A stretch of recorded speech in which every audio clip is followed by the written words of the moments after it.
The first thing I noticed was how quiet the waiting room was for 11 o'clock on a Thursday night. The second was my grandson's hand in mine, smaller than I remembered hands could be, his knuckles white against my palm. He had stopped crying by then. Children do that, they run out of tears before adults run out of fear. Owen had collapsed at his baseball practice, right there on the field behind Millbrook Elementary, just dropped between second and third base like the ground had pulled him down. His coach had called my daughter first. My daughter called me because her husband was 3 states away on a job. That was how it worked in our family. When something broke, they called me. I had driven 40 minutes to get to Street Augustine Medical, both hands on the wheel, telling myself the things grandparents tell themselves. He's tough. He'll be fine. The doctors will fix it. By the time I arrived, they had him on a bed in the pediatric wing with an IV in his arm and a nurse explaining something about his heart rhythm that I understood just well enough to be terrified. My wife knew where I was. I had called her from the car, left a voicemail when she didn't pick up, then texted the room number. She said she was in the middle of something and she'd get there when she could. A woman in scrubs handed me a clipboard with forms to sign. Emergency contact information. Insurance verification. Authorization for treatment. I was halfway through the second page when my phone buzzed. I assumed it was my daughter with a flight update.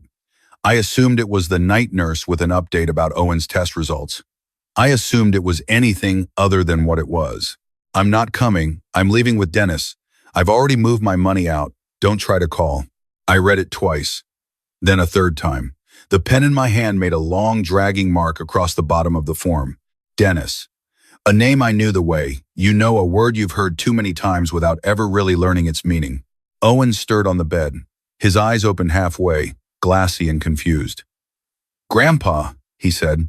His voice was smaller than usual, scraped down to something essential.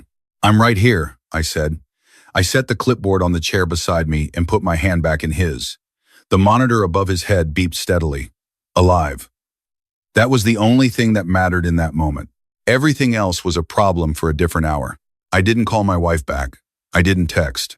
I signed the rest of the forms and handed the clipboard to the nurse and sat beside my grandson until his eyes closed again. And then I walked to the window at the end of the corridor and stood there long enough to watch the parking lot lights blur and then sharpen again. My wife of 31 years had just told me she was leaving. Not asking, not explaining, informing. I opened the banking app. Our checking account showed a balance I didn't recognize. Too low. I blinked and refreshed. The number stayed the same. I switched to savings, then to the joint money market account we had built up over the last decade for exactly this stage of life, retirement, grandchildren, the slow and careful version of what came next. The savings account read $214.62. The money market account had been zeroed out entirely. I sat with that for a long moment. The corridor hummed around me. A cart rattled past. Somewhere down the hall, a television played the late news at low volume. I went back to Owen's room and sat down beside him. His breathing had steadied into something even and deep. The doctor had said it was a cardiac arrhythmia, manageable, not life-threatening, something they could monitor and treat. He would be fine. I held on to that the way you hold on to the one thing in the room that isn't moving. I did not call my daughter until the morning. She had enough to carry getting home. I could carry this one night alone. What I did while the hospital settled into its overnight quiet and my grandson slept was think. Not panic, not grieve, think. Dennis Pratt was a name I had known for 4 years.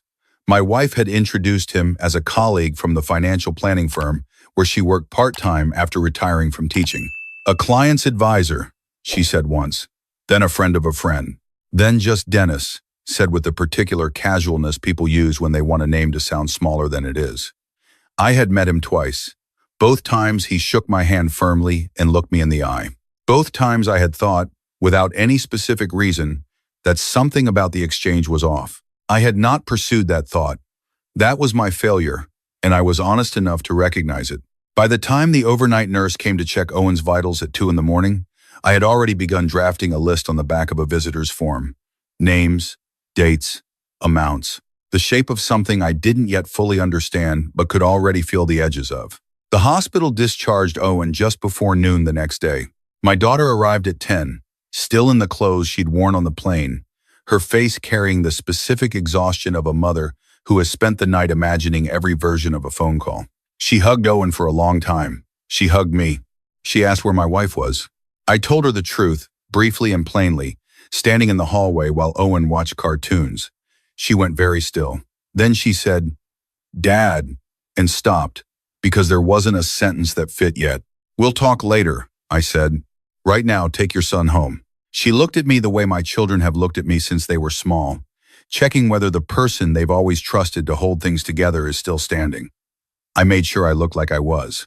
My son-in-law drove back the following day. He offered to stay. I thanked him and said no. The house felt different when I returned to it that afternoon. Not emptier, my wife hadn't taken furniture or the usual things.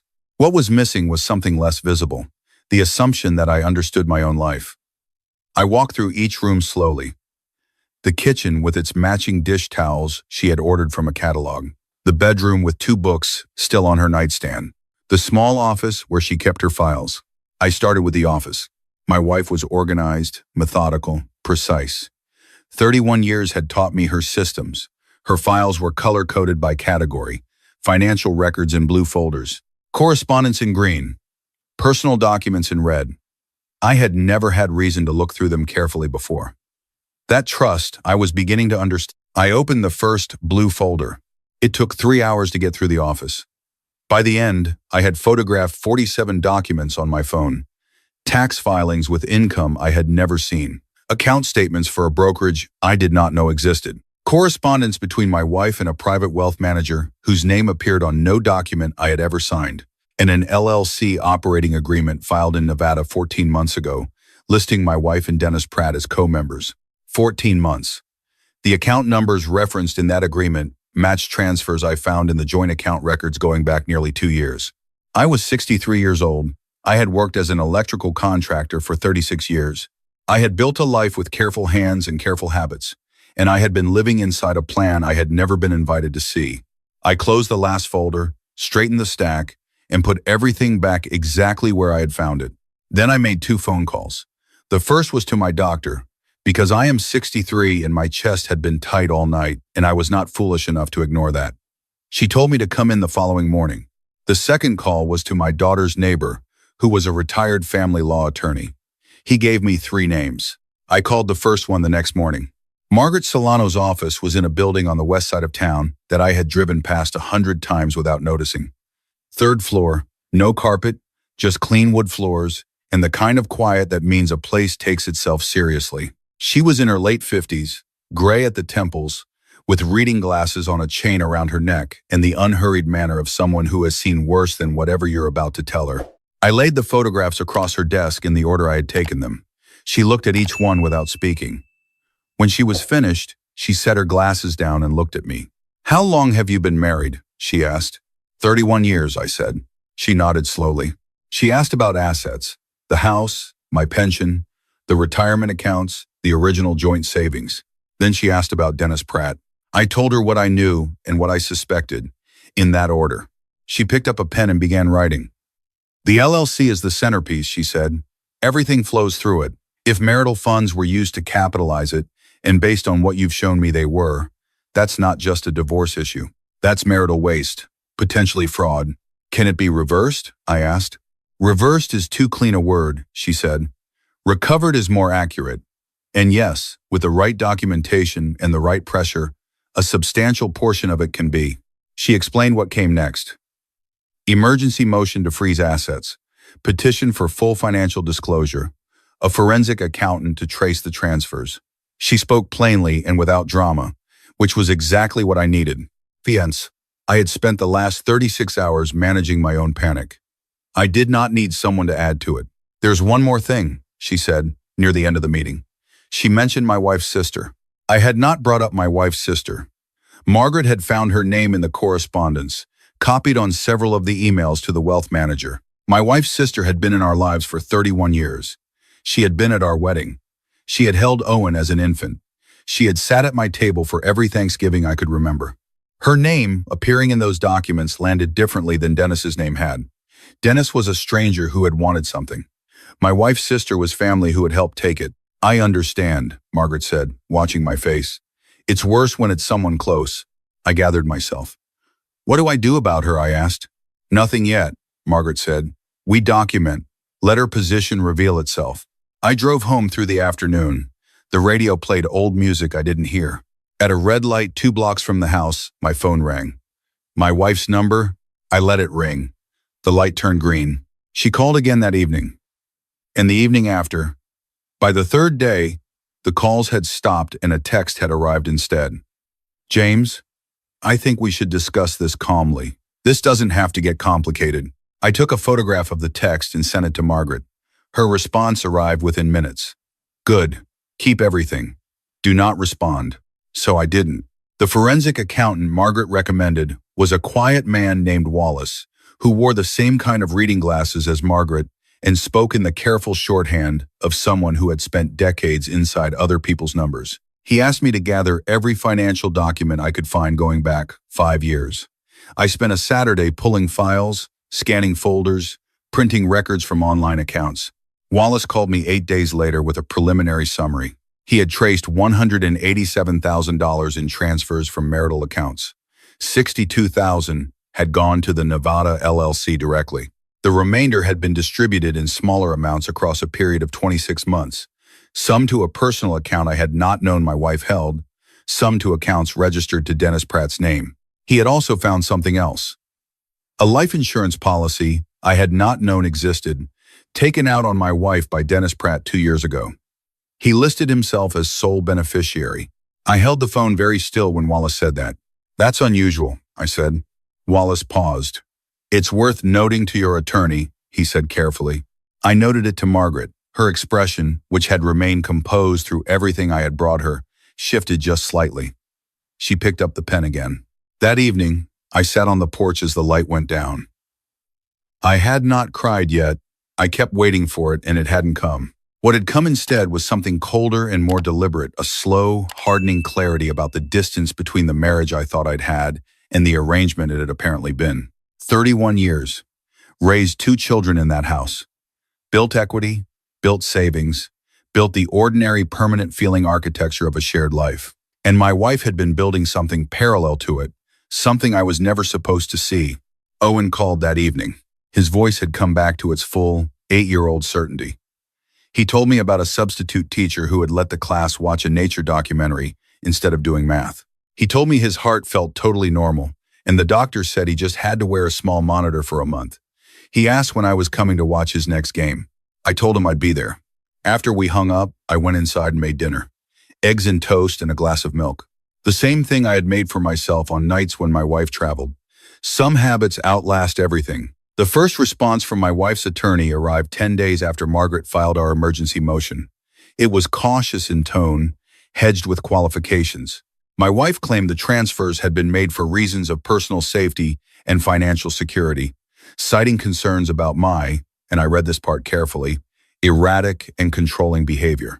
I sat with that phrase for a moment. Then I forwarded the document to Margaret. Her reply came an hour later. Standard language. We'll address it. What's your documented history with healthcare providers, employers, any community organizations? I listed them.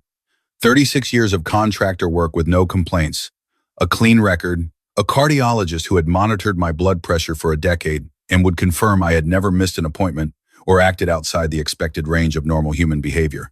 2 children who would describe their childhood in terms I could stand behind. Margaret took all of it and said what she always said. We document. We let the process work. The asset freeze was granted by the court 2 weeks after we filed. Margaret called me with the news on a morning I was fixing a fence post in the backyard, something physical and satisfying to do with my hands. The Nevada LLC accounts are frozen, she said.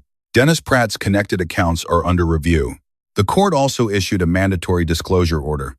Your wife's attorney has 30 days to produce full financials. I put the phone down and drove a fence post into the ground, then another. My wife's sister called 3 days later. I had been expecting it. James, she said when I answered. Her voice was careful, practiced. She sounded the way people sound when they have prepared what they're going to say. Rachel is going through something very difficult right now. I just want to make sure there isn't a way to resolve this that doesn't hurt everyone. I said, she took $187,000 from our shared accounts. She says you were never engaged with the finances, she said, that she built that money up mostly on her own. I thought about the construction contracts, the decades of early mornings and late estimates, the years when the work was lean and I had taken jobs 3 hours away rather than fall behind on the mortgage. Is that what she says? I replied. My sister-in-law paused. James, the insurance policy is nothing. Dennis is just someone she trusted when she felt alone. I had not mentioned the insurance policy to anyone outside of Margaret and Wallace. I noted the moment very carefully. Then I said, you should probably talk to your own attorney before we speak again. I ended the call. I sat in the car for a few minutes after that. The day was overcast, the kind of gray that doesn't commit to rain, but doesn't let go of it either. What I felt was not anger. It was closer to the feeling you get when you complete the last piece of a puzzle you've been working on in bad light, and you can finally see what the picture actually is. I called Margaret. I told her about my wife's sister mentioning the insurance policy. I told her the exact wording. There's a long pause on the line. She said, I need to make a call. What followed was a week of activity I was mostly not allowed to participate in directly. Margaret and Wallace and a third party I didn't meet communicated through channels I didn't fully understand. There were filings, there were requests for document production. There was a phone call with an investigator whose name I was not given, who asked me specific questions about the timeline of the LLC's formation and Dennis Pratt's presence in my wife's life. I answered everything carefully and honestly. My wife called again on a Wednesday evening. I answered this time because Margaret had told me the freeze was fully in place and there was nothing left for an unguarded conversation to damage. James, she said, her voice was different from the last time.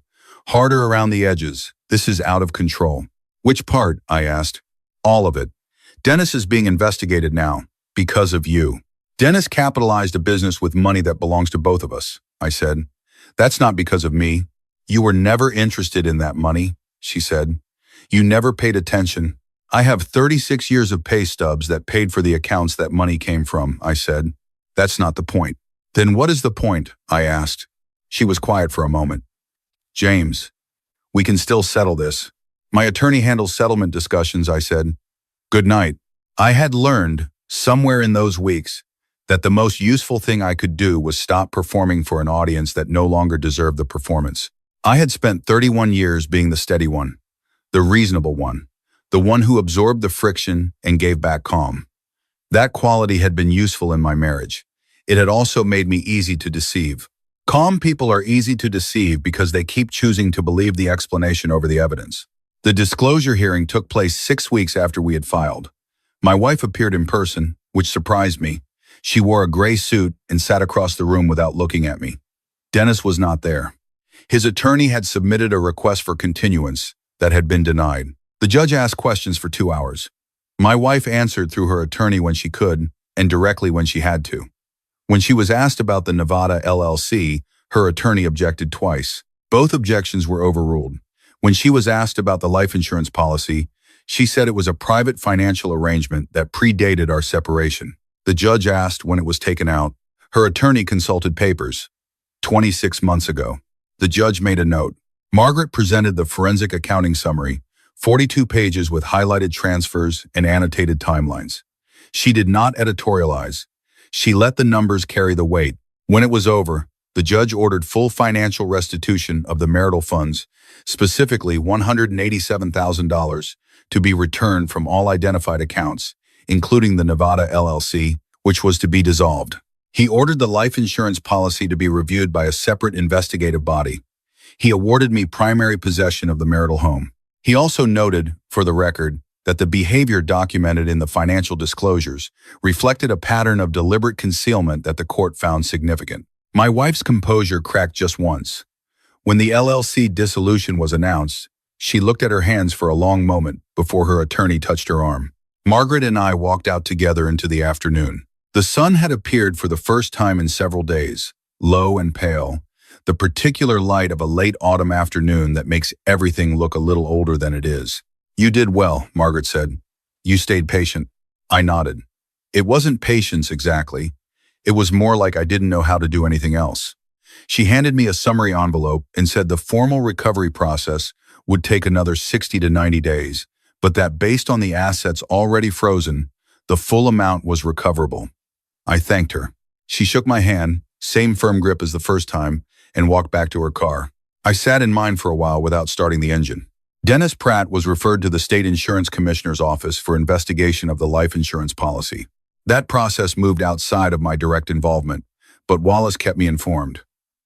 Within 4 months, Dennis had surrendered his financial planning licenses and settled a civil complaint related to the LLC. My wife's sister, who had been copied on the correspondence and had been present at the creation of the LLC as a witness, cooperated with investigators in exchange for leniency. The price of that cooperation was a formal statement describing the full timeline of the plan, from the beginning to my wife's departure to the night she had called me and let the name of the insurance policy slip. My wife did not return from wherever she had gone to. She complied with the court orders because she had no other option. The money came back over 3 months, not all at once, but in documented installments that Wallace tracked and Margaret verified. The final total recovered was $183,400 of the original $187,000. The difference accounted for in legal fees on her side that were considered spent. I received the last payment on a Tuesday morning and did nothing particular to mark the occasion. The house settled into a different shape around me, quieter but not lonesome in the way I had expected. My son came and helped me repaint the kitchen one weekend. My daughter brought Owen over nearly every Saturday. My son-in-law, who had never been a man of many words, showed up one morning with a new set of tools. He said, I could borrow permanently, and stayed for lunch and said nothing about any of it, and that was somehow the right response. Owen's monitor came off in the fall. His cardiologist said the arrhythmia was stable, manageable, something to watch but not fear. He went back to baseball. His team lost their first 3 games and won the next 5, and he talked about each one of them in the complete and breathless detail only children use when they believe every game in a season matters exactly as much as they feel like it does. I went to every home game. I sat on the 3rd row of the bleachers with my coffee and my jacket and watched my grandson play in the ordinary afternoon light, and I let myself simply be present in it without the low hum of dread that had lived underneath everything for months. One evening in late October, Owen and I were at my kitchen table working on a scale model of a lighthouse he was building for a school project. He had chosen the lighthouse himself from a list of project options. I had not suggested it. He was precise with his hands for an 8-year-old, focused in a way his mother confirmed was new since the hospital. We placed the light at the top together, a small yellow bead of plastic that was supposed to represent the lamp. He held the finished model up and turned it in the light. Grandpa, he said, why do lighthouses stay on when everything is stormy? Because that's when they're most needed, I said. He considered this the way children consider things that seem obvious to them, but that they suspect might have more layers than they can yet see. Then he set the lighthouse carefully on the table and went to get a glass of water and came back and said, I think that's going to be the best part of my presentation. I told him I thought he was probably right. That night, after I drove him home and sat with my daughter for an hour over decaf coffee and the kind of conversation that requires no particular subject to matter, I came back to the house and stood for a while in the kitchen.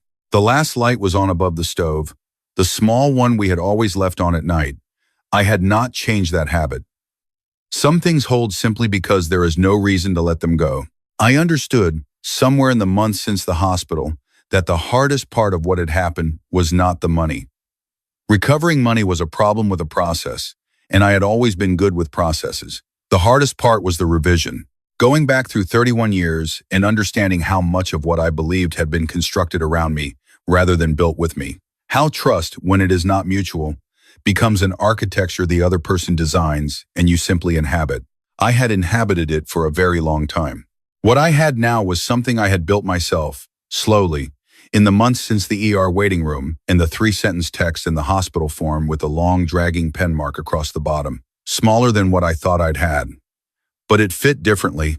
It belonged to me. I turned off the kitchen light and went to bed. Outside, the neighbor's dog was barking at something in the dark. The furnace clicked on. The house did what houses do, held its shape, kept out the weather, and gave back the quiet that living in it had earned. That is enough, most nights. It is more than I expected. If something I have said here has stayed with you, I want to know, where are you listening from? What part of this touched something you recognize? Tell me in the comments, because these stories carry more weight when they don't travel alone. We share them here on this channel, not to rehearse the pain, but to sit with the clarity that sometimes only comes after it. If that kind of honesty is something you want to keep finding, subscribe. We are here every week. Thank you for staying to the end.